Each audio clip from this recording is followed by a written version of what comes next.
Alrighty then. So let us continue with our film sound exploration in Pro Tools. We are going to do what is called spotting. So spotting is playing through your video. You can even do this when it's silent, right? And it's indicating with a marker. And we set markers by hitting enter. We can hit playback, and in real time, we can hit enter and bring up this memory location or marker, and that gives us a area that we can kind of mark in time. So this is a session that's already been spotted, and so spotting, we identify all the parts in the film or the video where we want to where we need a sound. So oftentimes everything will be replaced, all the sound effects. There won't be much what's called production sound, production dialogue or production sound, which is the sound that's recorded on the set. So most of that's all replaced. All the sound effects are completely, recreated in Foley or from sound effects libraries. Point being, spotting is setting markers, making an inventory of all the sounds that we need. So before we spot, you're going to primarily spot for what are called sound effects or FX. As you can see, all these are FX here that we've already spotted. But here's a BG. Let me just bring up the marker window. This is Command 5. And this is a session that was thoroughly spotted very nicely. So you can see we have the prefix. We got music, which is MX, backgrounds, light wind, and a whole slew of sound effects. Now you don't need to get really nitty gritty with every single sound. You could do that, but basically every unique sound you want to make sure that you find something and find a sound for that and import it. So let's just review here that the main types of sound in film, the first part of the hierarchy is going to be dialogue. Dialogue is the most important thing. For this example, though, you don't really want to deal with dialogue. Actually, you want to choose clips that don't have any dialogue because recording dialogue is very challenging. It's a lot of voice acting, talent, and lip syncing. So just forget about dialogue for now. But mainly we're going to focus on sound effects, which have the prefix FX. So if we're spotting, it has a sound effect, FX, and then whatever it is. If we make a track and it's a sound effect, FX, and then arrow swoosh or something. Music is the next most important thing, and that is MX. So if we're spotting, MX light music, or MX piano music, MX strings, MX orchestral hit, whatever it is, and a description. So that could be the spot. It could also be the track name as well. And then there's backgrounds, which are the ambient sounds of any type of scene that isn't a particular sound effect or action sound. So backgrounds in this scene with Nicolas Cage. So got all these four sound elements: dialogue, DX, sound effects, FX, music, MX, and background, BG. In this scene, I don't know, maybe you'd have a little bit of wind. You might have tree rustling. You might have other types of urban sounds in this area. It's like a school or something. Wind would be a really good one. Maybe even some birds. I'm not sure if there's many birds in the wintertime, but wind. You could have multiple types of wind, and snow blizzard would be one, and maybe some birds or things I can think of. You could have layers of wind. That would be your background. So if we spot around here, we can kind of see all these bow stretch, right? Bow release, right? Arrow swoosh. Arrow hit. Arrow falls and hits the snow. So this is getting a very detailed inventory of all the actions. And then these markers should be aligned. Here's walking in the snow. Right? And so we want to mix these in as realistic as possible. So I'm actually playing back the sound design of this particular video. I'm hiding the tracks right now. But here is the sound design of the original movie clip.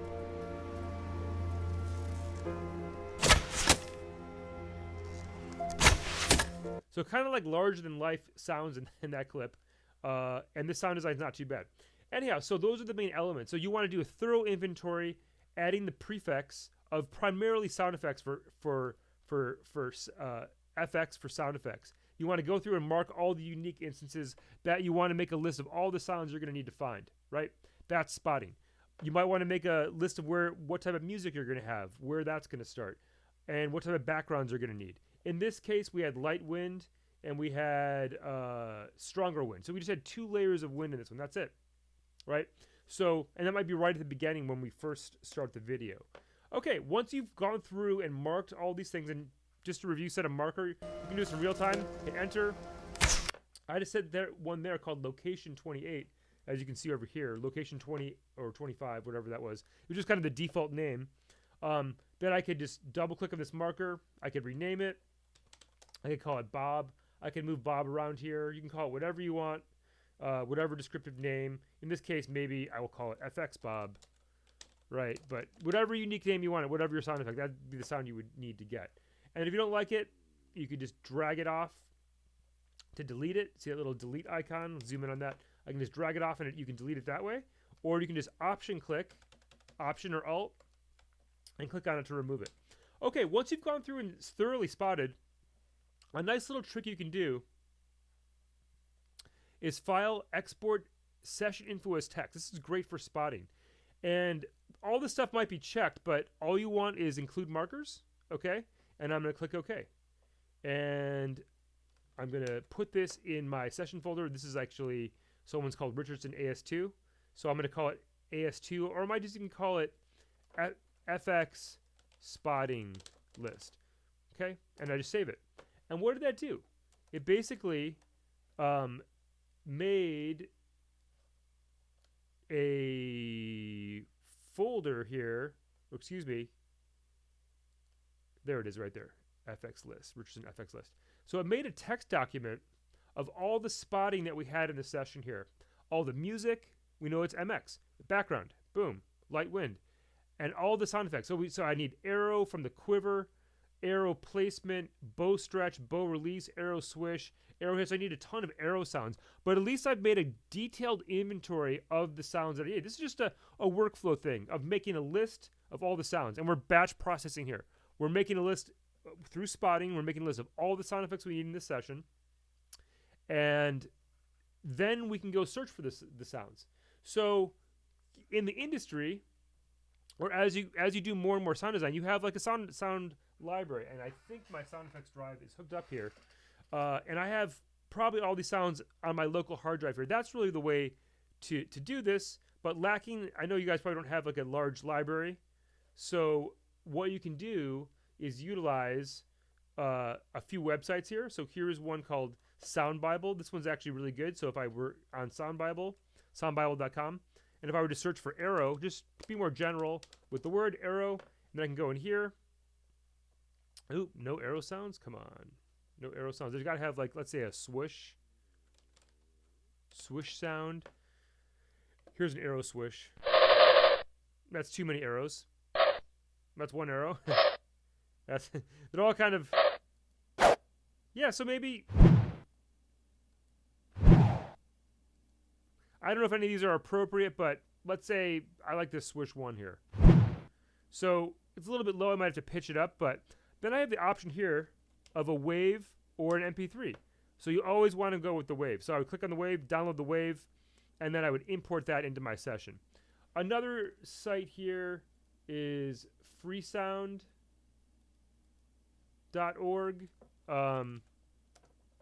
Let's bring that up here. So here's Freesound. You do need an account to do this. This has a lot more sound. So let's try the arrow again.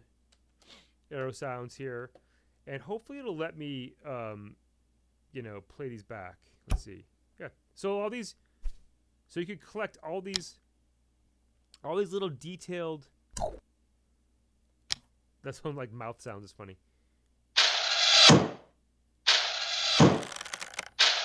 That's a great one. So you do need an account. You need to register an account here with an email address. It's pretty easy. They don't spam you at all. But then this is a great site as well, freesound.org. You download those, and then you go file import the audio into your session.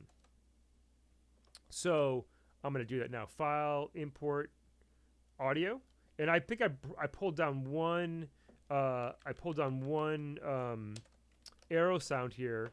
Here's my Swoosh Sound Bible. Okay, so you always want to convert or copy. Don't add. Add will link to my downloads folder here. We don't want to do that.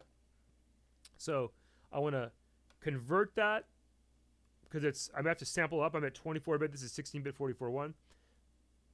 Click done, open, and I want to go to the clip list usually. And there's my arrow swish right there. I've already done the sound design of this one, so I don't need to import that, but that's how you would get the sound file in there. Okay, so I have successfully spotted. I have made a list. I would go search for all the files you would need, all the background, all the wind. Maybe you would compose the music, or you could find the music later. But just so you spot, you have the idea of spotting. Okay, and then once you have the files in there, then we can start to bring the tracks into our session. And look at we've got some nice color coding here with these sounds here. And this was made from a template, so I think this had a dialogue track in there. We don't need the dialogue. I'm just going to hide those tracks. We don't need the dialogue in the session. But then we have a lot of FX. And so this is a very common way to name tracks. FX, and I'm just using command or control, right arrow, left arrow. And you can see this is a great way to label the track. So arrow hits, not everything has FX. You should have everything with FX in front of it, just so you can immediately identify it. Identify what the track is. So we know if it's a background, or if it's a music, or if it's sound effects, right? Footsteps are sound effects as well. So you could color code and label these tracks. So you should be able to glance at the track in the same way that you would have like a guitar track or a kick drum or something like that, and it's identified very quickly, right, of what it is. So then once we've spotted this, we know it's just a matter of lining up these sounds. So in a previous video, I talked about bringing in the timecode value. So I'm going to make that visible up here, right? Do this little drop-down menu. I clicked on the timecode, and then I'm going to choose the timecode here. That's good. And then I'm going to change my nudge value up here. This is a great technique to kind of align things. I'm going to nudge in timecode 1 frame. So my nudge value, that's plus and minus on the number pad. So let's align a few sounds here. So this sound right here, and Command 9 will bring up the video window, right? And so this is one little sound here. What is this sound? Let's see what that is. So if I solo that, I don't hear anything. It's probably because I have to solo safe that or use a different monitoring mode. There we go. So it looks like a little bit of a, let's get a different one here. Maybe just that arrow swish right there. That's a good one to kind of play around with. So I'm just going to align this. It's already aligned, but I'm just going to show you how to do it. So here's this arrow swish sound right here. Boom. And let's solo that. So that's the arrow hit. I might just trim that. Boom, like that. And then if I brought this in, I can kind of nudge to the frame. And I don't know if we can see that arrow. And maybe boom, right there.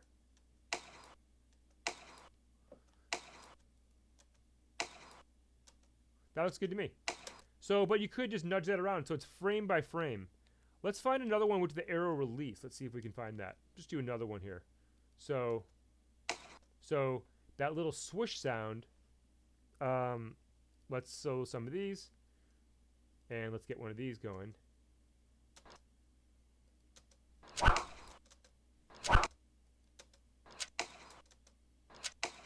So if I wanted to align this one, I think it's already good where it is.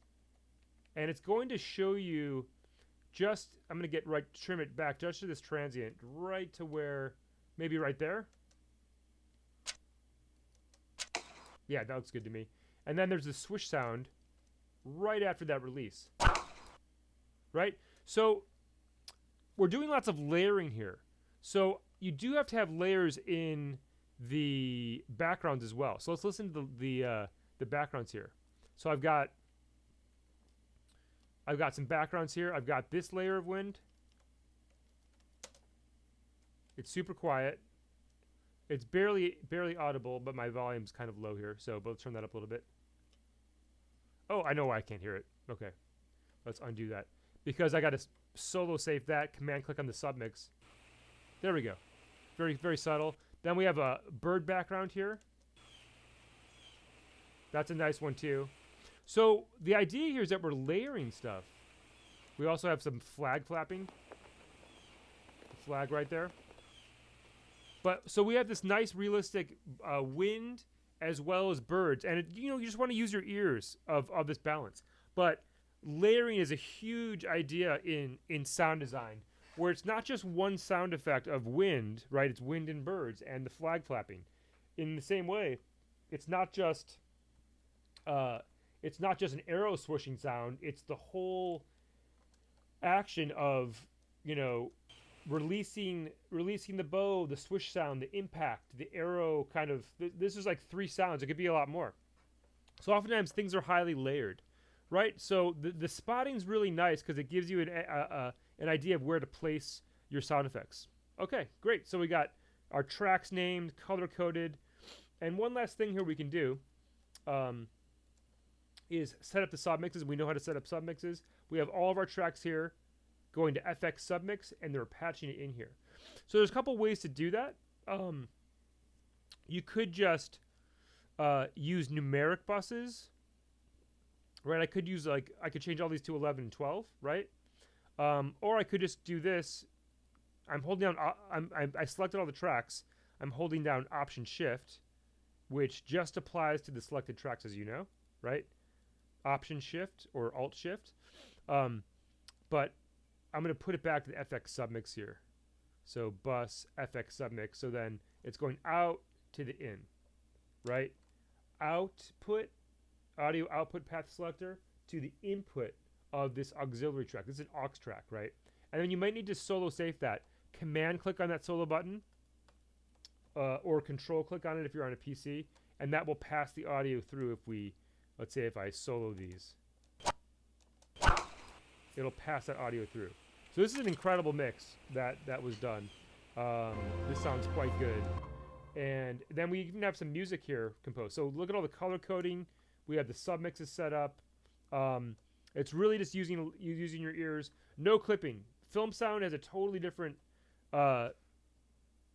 volume level, and you don't want to even approach clipping. So no clipping.